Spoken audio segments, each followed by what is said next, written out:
असलामुअलैकुम, welcome to my YouTube channel. Our today's topic is intercultural communication model. तो start करते हैं अपने topic को। सबसे पहले हम लोग देखते हैं कि इंटरकल्चरल कम्युनिकेशन क्या है। इंटरकल्चरल कम्युनिकेशन एक ऐसी कम्युनिकेशन होती है, ऐसे लोगों के दरमियान होती है जो डिफरेंट कल्चर से बिलोंग करते हैं। उनकी कल्चरल आइडेंटिटीज़ डिफरेंट होती हैं, उनके वैल्यूज़, उनका ट्रेडिशन, के रहने सहने का तरीका वो टोटली डिफरेंट होता है। ऐसे लोगों के दरमियान जो कम्युनिकेशन होती है वो इंटरकल्चरल कम्युनिकेशन कहलाती है। फॉर एग्जाम्पल, अगर पाकिस्तान का शख्स जो है तो किसी और कंट्री के शख्स से इंटरेक्शन करता है, इंडिया के शख्स से इंटरेक्शन करता है, वहाँ का कल्चर मुख्तलिफ और पाकिस्तान का कल्चर मुख्तलिफ है, वहाँ की वैल्यूज़, नॉर्म्स, ट्रेडिशन जो है वो मुख्तलिफ है और पाकिस्तान का मुख्तलिफ है। इस तरह से जो डिफरेंट कंट्रीज़ के लोग आपस में इंटरेक्शन करते हैं वो इंटरकल्चर कम्युनिकेशन कहलाता है। ठीक है।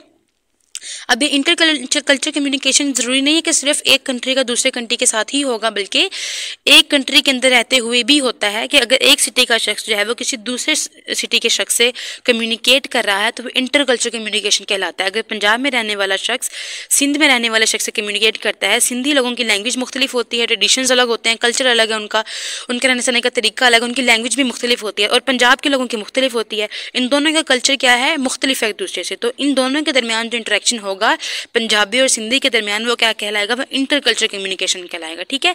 अब नेक्स्ट पढ़ते हैं इंटरकल्चर कम्युनिकेशन मॉडल। ऐसे बहुत से तरीके हैं जिसके जरिए आप अपने इंटरकल्चर कम्युनिकेशन स्किल्स को बेहतर बना सकते हैं। अगर आप कोई बिजनेस कर रहे हैं या किसी और मकसद के लिए आपने इंटरकल्चर कम्युनिकेशन करनी है। ठीक है। कुछ ये पॉइंट्स हमारे पास ऐसे हैं जिनको फॉलो करके हम अपने इंटरकल्चर कम्युनिकेशन को बेहतर बना सकते हैं। सबसे पहले हमारे पास एजुकेट योरसेल्फ। ऐसे बहुत से तरीके हैं जिसके ज़रिए आप खुद को एजुकेट करके इंटरकल्चरल बैरियर्स में आने वाले बैरियर्स को कम कर सकते हैं। ठीक है।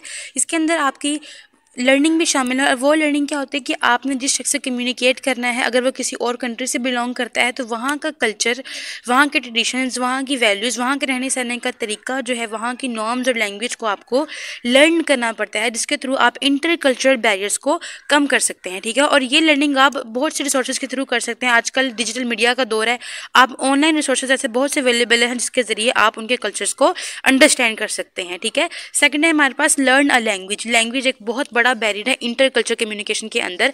अगर आप लैंग्वेज को अंडरस्टैंड नहीं कर पाते किसी सेकंड पर्सन की, जिस पर्सन से आप कम्युनिकेट करना चाहते हैं, तो आप इंटरकल्चर कम्युनिकेशन नहीं कर सकते। ठीक है। लैंग्वेज बहुत बड़ा एक इम्पॉर्टेंट रोल जो है वो प्ले करती है। टेक्नोलॉजी ने आजकल बहुत तरक्की कर ली है। ऐसे बहुत से तरीके हैं जिसके ज़रिए आप लैंग्वेज को लर्न कर सकते हैं। ऐसी बहुत सी ऑनलाइन वेबसाइट्स हैं, आप ऑनलाइन जो है ट्यूटर हायर कर सकते हैं जिसके ज़रिए आप अपने उसकी लैंग्वेज जो है वो सीख सकते हैं। ऐसी बहुत सी ऑनलाइन वेबसाइट्स हैं जहाँ पे आप एक कंट्री में बैठे हुए दूसरे कंट्री के लोगों से बात कर सकते हैं और उनसे बातचीत करके आप अपनी लैंग्वेज को और मज़ीद बेहतर बना सकते हैं। ठीक है। थर्ड है हमारे पास ask if you don't understand something, कि अगर आपको किसी चीज़ की समझ नहीं आ रही, आप किसी चीज़ को अंडरस्टैंड नहीं कर रहे, तो आप पूछें। ठीक है। बाज़ दफ़ा ऐसे होता है कि कुछ सेंटेंसेस ऐसे होते हैं या उनकी स्पीड जो है बहुत ज़्यादा तेज़ होती है, उनके एक्सेंट ऐसे होते हैं कि हम उस बात को अंडरस्टैंड नहीं कर पाते। ठीक है। अगर पंजाबी भी सिंधी या बलोची या पठानी लैंग्वेज को सुनेगा तो वो उसको अंडरस्टैंड नहीं कर पाएगा। अगर हम लोग भी पठानी ज़ुबान को सुनेंगे तो हम उसको अंडरस्टैंड नहीं कर पाएंगे। ठीक है। तो अगर आप किसी चीज़ को अंडरस्टैंड नहीं कर पा रहे तो उसके बारे में आप पूछिए। अगर आप एक कंट्री में रह के किसी और कंट्री के शख्स से कम्युनिकेट कर रहे हैं और आप उसके एक्सेंट को समझ नहीं पा रहे, सो इट्स योर ड्यूटी कि आप उससे पूछें। ठीक है। कि आपको कौन सी चीज़ समझ नहीं आ रही, इसमें हेजिटेशन की बिल्कुल भी ज़रूरत नहीं है। अगर आप हेजिटेट करेंगे तो आप कभी भी कम्युनिकेट नहीं कर पाएंगे और ना ही आप लर्न कर पाएंगे। ठीक है।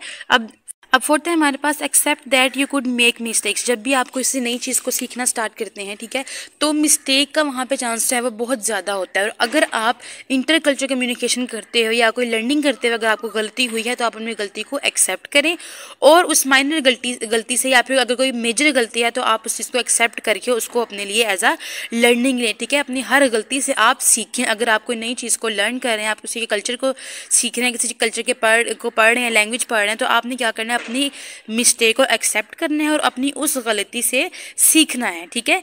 अगर हमारे पास लिसन एक्टिवली, ठीक है, अगर आप बात कर रहे हैं, किसी से कम्युनिकेट कर रहे हैं, इंटरेक्ट कर रहे हैं और वो सेकंड पर्सन आपसे बात कर रहा है, तो आपके लिए ज़रूरी है कि आप उसकी बात को गौर से सुने। सुनना ही ज़रूरी नहीं है, बल्कि उस बात को सुन के अंडरस्टैंड करके आपने उसका फीडबैक भी प्रोवाइड करना है। अगर आप उसको ध्यान से सुनेंगे, उसके मैसेज को अंडरस्टैंड करेंगे और फीडबैक प्रोवाइड करेंगे, तभी सेकंड पर्सन को पता चलता है कि आप जो है वो एक्टिवली सुन रहे हैं। अगर आप एक्टिवली सुनेंगे तो आपका इंटरकल्चर कम्युनिकेशन में जो आपको बैरियर फेस करना पड़ता है वो उसके चांसेस बहुत कम हो जाएंगे। ठीक है, तो आपने एक्टिवली लिसन करके अपने इंटरकल्चर कम्युनिकेशन के बैरियर को कम करना है। नेक्स्ट है हमारे पास be aware of non verbal communication. ठीक है, आपने नॉन वर्बल कम्युनिकेशन को भी देखना है। अब जब हम लोग कम्युनिकेट करते हैं, हम लोग वर्बल कम्युनिकेशन को भी इस्तेमाल करते हैं, नॉन वर्बल कम्युनिकेशन को भी इस्तेमाल करते हैं। ठीक है, अब हर कल्चर में वर्बल और नॉन वर्बल कम्युनिकेशन की अपनी अपनी एक इंपॉर्टेंस है।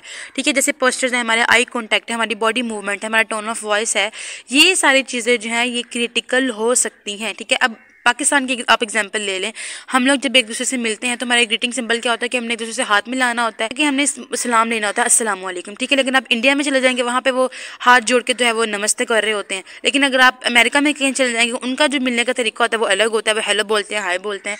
ठीक है, अगर आप चाइना में चले जाएँ तो चाइनीज़ का क्या है, चाइनीज़ का आपस में हेलो जो उनकी लैंग्वेज में होता है वो नी हाओ होता है।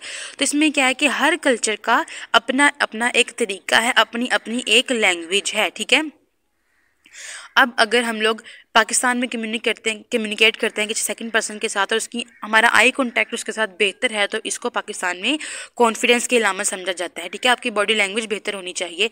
ये सारी चीज़ें आपके कल्चर को हाईलाइट करते हैं। पाकिस्तान में आई कॉन्टैक्ट का क्या कॉन्सेप्ट है हमें पता है, लेकिन अगर यही आई कॉन्टैक्ट का कॉन्सेप्ट आप किसी और कंट्री में लेके चले जाएंगे तो वो जो है किसी और चीज़ के लिए इस्तेमाल होगा, या उसको अच्छा समझा जाएगा या उसको बुरा समझा जाएगा। ठीक है, तो हर चीज़ है वो कल्चर टू कल्चर वेरी करती है, कंट्री टू कंट्री वेरी करती है। आपने इस चीज़ को अंडरस्टैंड करना है अपने इंटर कल्चर कम्युनिकेशन के अंदर। ठीक है, नेक्स्ट है हमारे पास बी रिस्पेक्टफुल।